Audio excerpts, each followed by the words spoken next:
Hello বন্ধুরা, আজ আমি একটুখানি লাবড়া তৈরি করে নিচ্ছি। আমি প্রথমে বেগুন বরবটি একটু ভেজে নিয়েছি। আর কুমড়ো টুমড়ো সব দেখতেই পাচ্ছেন, বরবটি আছে, কুমড়ো আছে, থোড় আছে, আলু আছে, একটু মিষ্টি আলু আছে, গাজর আছে। আপনারা আপনাদের মতো সবজি দেবেন। এবার আমি এগুলোকে কিন্তু একটু একসঙ্গে ভেজে ফেলছি। সাথে ফোড়নে দিয়েছি 5 ফোড়ন আর বড়ি আর একটা শুকনো লঙ্কা।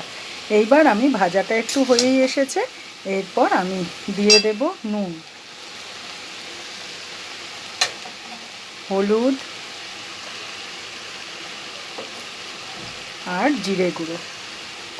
এইভাবে আমি আজকে লাবড়াটা তৈরি করে নেব। আর ভালো করে কষিয়ে সামান্য একটু জল দেবো, কেননা ঢাকা দিয়ে রান্নাটা করব। এভাবেই আমি আপনাদের সঙ্গে রান্নাটা শেয়ার করছি। আর নামাবার আগে একটুখানি ঘি আর মিষ্টি দেব। আর এটা হলো আমাদের ব্রেকফাস্টের তরকারি, লাবড়াটা। আর সাথে থাকবে রুটি। এটাই আমি আপনাদের সঙ্গে শেয়ার করলাম। যদি ভালো লেগে থাকে তাহলে অতি অবশ্যই লাইক কমেন্ট শেয়ার করবেন। এবার দেখুন নুন দিয়েছি, এবার ওর গা দিয়ে জল বেরিয়ে যাবে। আমি এবার ঢাকা দিয়ে দেব। এভাবেই আমি তরকারিটা কিভাবে করব সেটা আপনাদের সঙ্গে আমি শেয়ার করে দিলাম।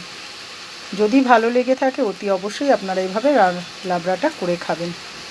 আর বড়িটা দেবেন, বড়িটা দিলে কি একটা সুন্দর ফ্লেভার হয়।